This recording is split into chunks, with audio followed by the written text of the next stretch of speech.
Hello and welcome back to another edition of Press Pass on GNAT-TV. I'm Andrew McKeever, the news director at GNAT-TV's News Project. It's a pleasure to have you with us today on Tuesday, October 31st. Happy Halloween. You're here with three scary journalists today. But I guess I sort of took my Clark Kent costume along. I'm orange. Okay. Anyway, it's really great to be here with two close friends and colleagues and newspaper people. Tory Rich is the new editor at the Manchester Journal, at the Bennington Banner. Last time you were here, you were with the Manchester Journal. Understandable. Susan Allen is the managing editor of the Manchester Journal, and great to have you both back. It's been way too long since we've had you all here. Anyway, so much to get caught up on, and let's start with this little changeover. Susan, you were the editor down at the Banner until recently, and now you're up here in the North Shire. And Tory, you were a reporter with the Journal, now the editor of the Banner.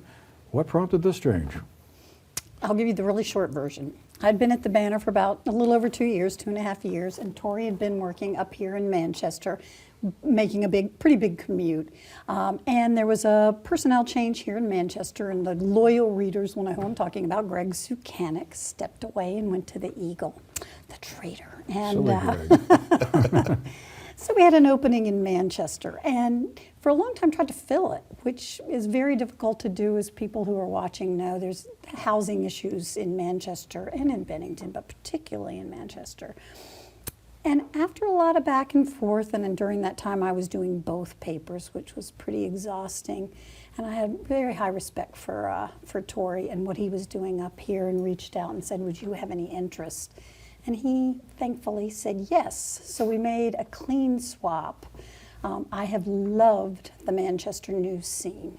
I've been here maybe about a month. Slow start, people, so I hope it gets better. And he's taken over the Bennington news scene. So what's that been like, Tory, stepping up from reporter to editor? That's a big jump. Well, first of all, yeah, I have to thank Greg. He was a great mentor while he was still, while we were working together at the Journal. And Sue's been, it's a credit to Sue, I think, getting me ready. I think I've always been a strong writer, but there's a lot more to running a newspaper than writing, as I really, yeah, no kidding, right? But so Sue's, it sounds almost condescending, but has done a great job getting me ready for it, and I really appreciate it. Yeah, there's a lot to it, but I'm excited to get to do it at the Banner too. I mean, I went to Mount Anthony, so I'm a Bennington guy. Or I live in Pownell, but so.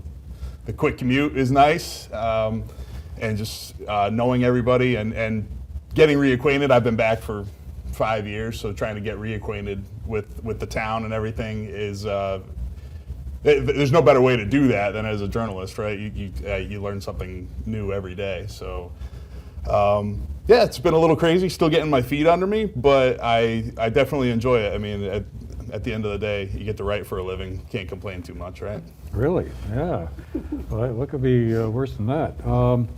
Well, I want to talk to you both a little bit about, kind of what goes on sort of behind the scenes of how a paper gets put out, because I think a lot of people still think, reporters submit their stories and the editor reads them and they go off to the printing press and kind of that's it. But that's a whole new world now. But before we go there, Susan, I guess I just wanted to ask you, what's been your takeaway so far on the North Shire beat? You were saying it's been it's an interesting area to cover. What's kind of stood out to you so far? It's extremely different news market, and we'll, I'm sure, talk about news market from Bennington. The readers in Manchester, while they do love crime stories, there really isn't a lot of down and dirty crime up here, at least not that I've stumbled on yet. Whereas in Bennington, there's usually a crime story A1 every day. We have a good crime reporter down there, which makes a difference. So it's the people up here, I've covered a lot more arts and music, and the Southern Vermont Arts Center and the Manchester Community Library, which is just one of the best libraries I've ever come across. And because we do, and we'll talk about this, 4 days a week, Monday through Thursday, an online only edition, We print on Friday, but Monday through Thursday, you'll get a full newspaper, but it's online only. A lot of the tourists from Manchester subscribe to that. They want to know, because they love Manchester. They come here year after year and they ski or they hike or they shop at the outlets, and they want a community newspaper, so they subscribe online. So during those days, I will frequently do things on theater and music and the kinds of things that they come here for. Changes the market and who I'm writing for a little bit, but the locals love those stories too. So that was slightly different when I got up here. Great select board, extremely active, well-run, government well-run up here. It's been a pleasure so far, 1 month in. Ask me next year. Okay. Talk to me after town meeting. Yeah. Right. Tory, same question, I guess. Like, what's stood out to you so far? Yeah, Bennington Beat? she mentioned select board. That's something that I need to get more acquainted with, and we have our regular attendees. One who writes a regular column once a month, Mike Bethel. So I've already met him, had a few conversations with him, and yeah, it's I'm still definitely, like I said, still getting my feet under me, and still learning all of the beats, I guess. But it's definitely a process, and it's definitely different as an editor. You have to approach things a little bit different as an editor than you do as a reporter.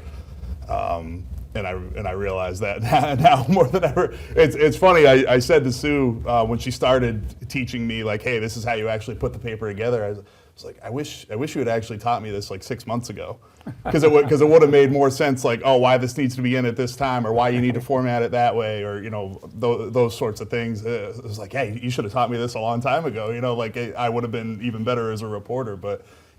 But that's something that I as an editor, I'm like, I'm going to teach everybody sooner rather than later, and let them adjust to it, I guess. Well, let me follow on that and get to that point of like how the paper actually gets put together. I mean, like you put out 5 online, what, 5 4 online, 1 print. 1 print, and you do online 6 times a week. Yeah, online is 6 a week. We have the e-edition every day, and then but Monday is e-edition only, and then Tuesday through Friday is print. So what happens? Tuesdays and What happens Saturdays. then after the reporters submit their stories? And I'm assuming the deadline must be around 4 or 5 o'clock in the afternoon.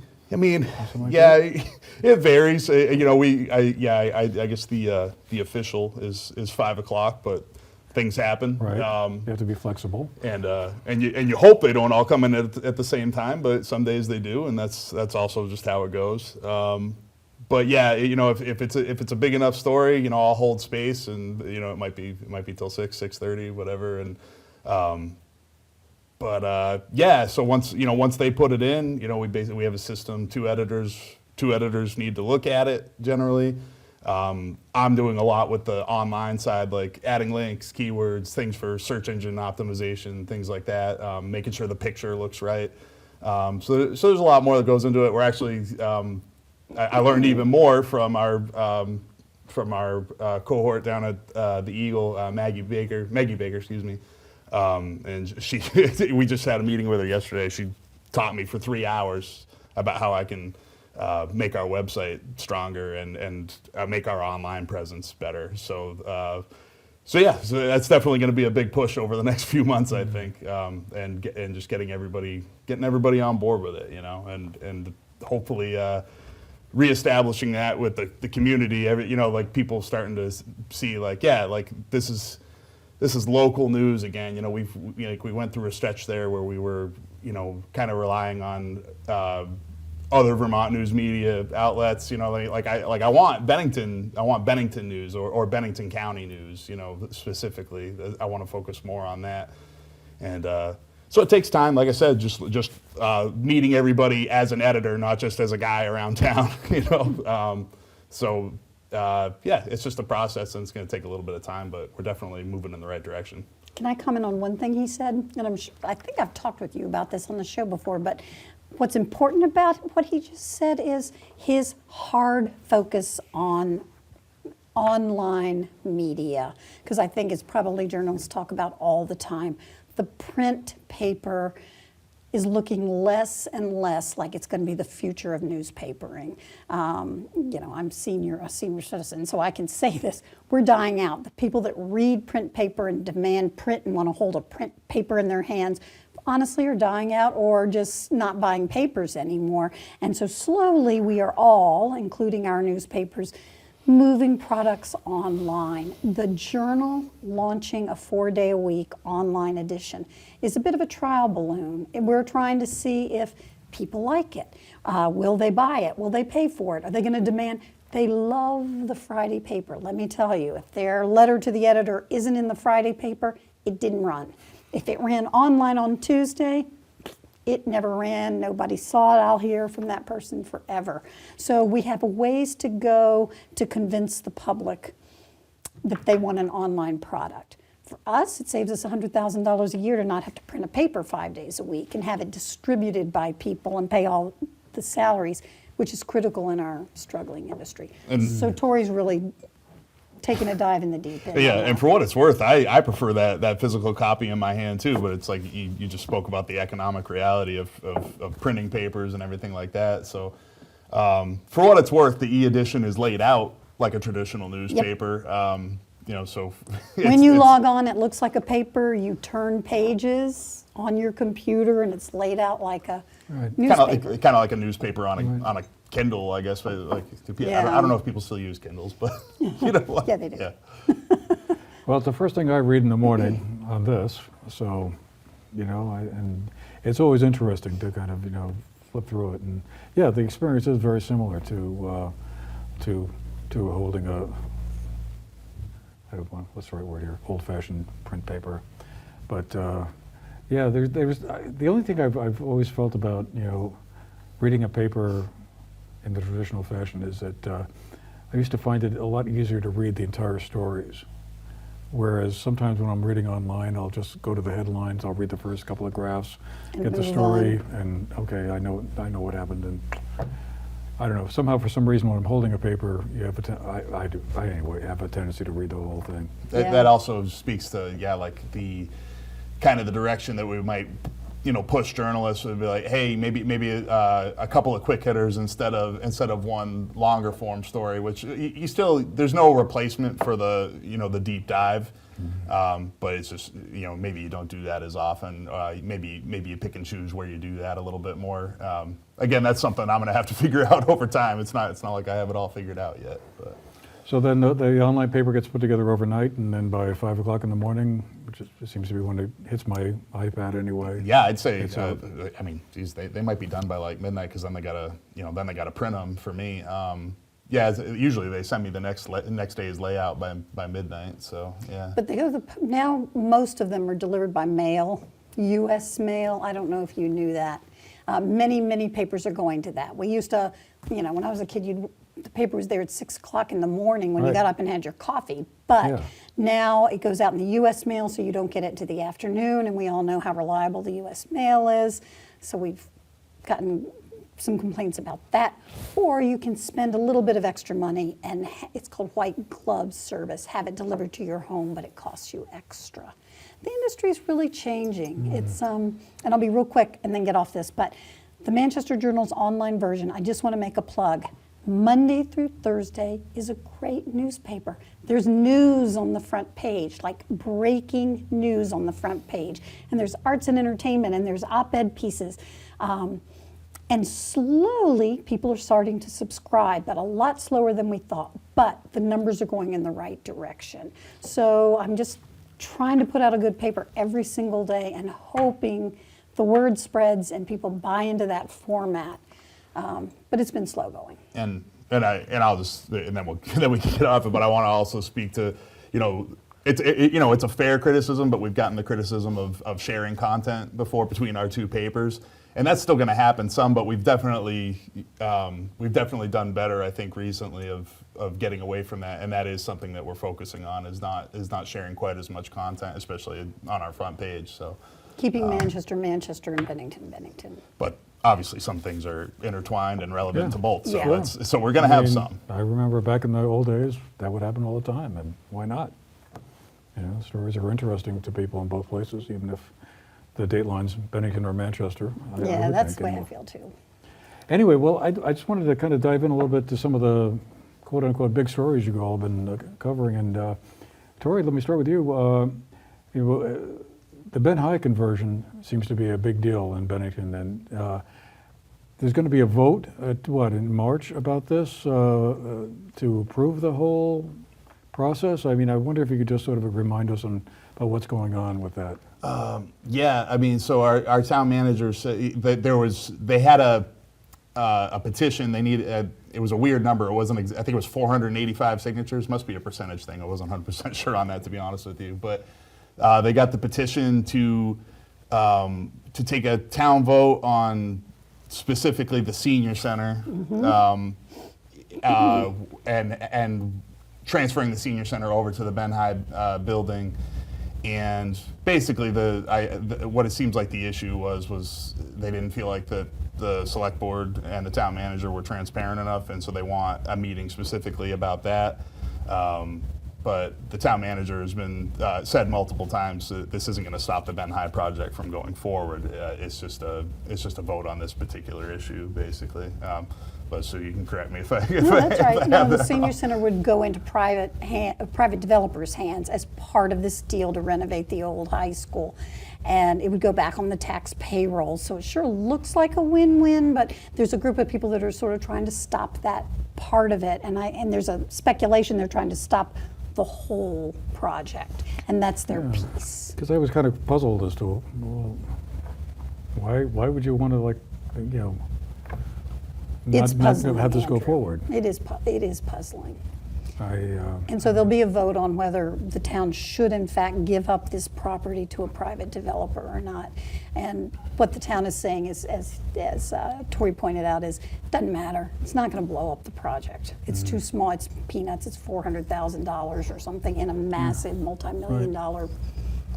And having that Ben High building back for housing and a senior center and other uses after sitting vacant for, I'm trying to think how long it's been since Ben Anthony Middle School moved to its new building. Forever. It's And 15 you know, years or so at least. Yeah, and obviously this is progress, right? This is again the greater good, right? I can appreciate, I guess, sort of to a certain extent, playing devil's advocate, like we want as much information on this as possible, right? But at the same time, the documents are there and everything like that.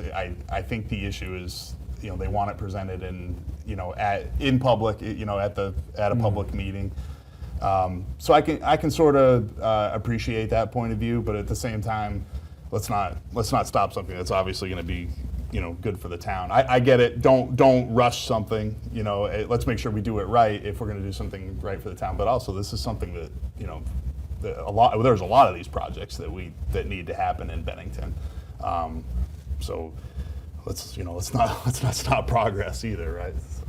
Another story that you guys had, which I thought was really fascinating, was the one about, I think your Cops and Corps reporter, Mike Albans, wrote about certain concerns about some of the sentencing that was coming out of the Bennington courthouse. There was just a perception of lenient sentences, or people kind of walking. It was particularly applied to not imposing bail, and just releasing them on conditions, and sometimes even the conditions being very lenient. We're talking about sex offenders. One person had 47 open cases and just continues to be released into the public. And again, to present it, and I thought Michael did a good job presenting it as a fair and balanced article. But you can't deprive somebody of their liberty just because they're a repeat offender. There are other, as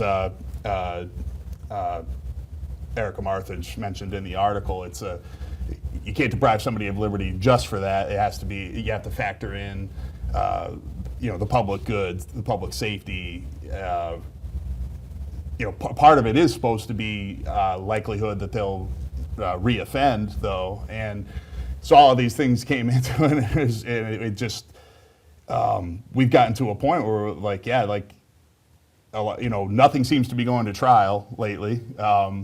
We just had our first trial, I believe, in years that actually went to trial.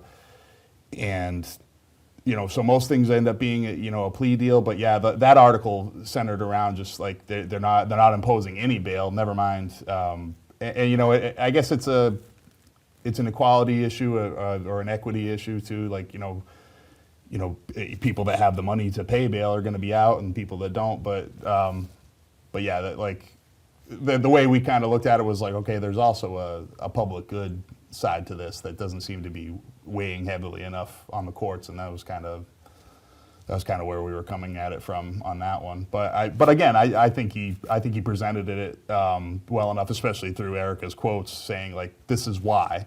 There were Supreme Court decisions that explained, you can't deprive somebody of their liberty just because, just for being a repeat offender, basically. And she was frustrated too.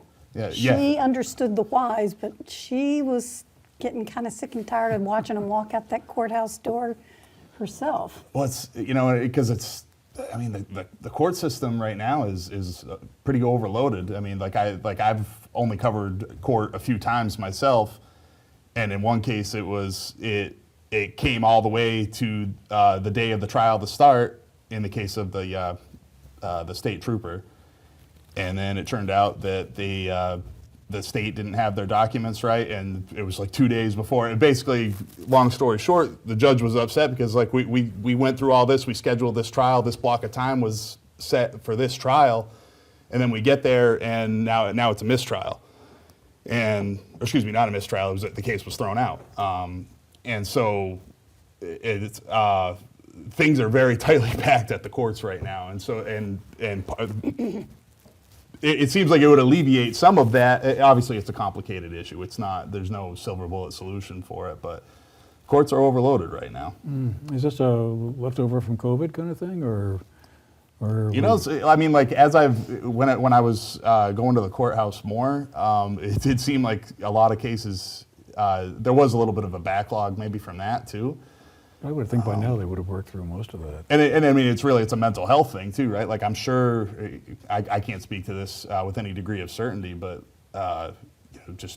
were there more of these types of crimes during the COVID period too, right? So, but it's definitely a problem in Bennington right now.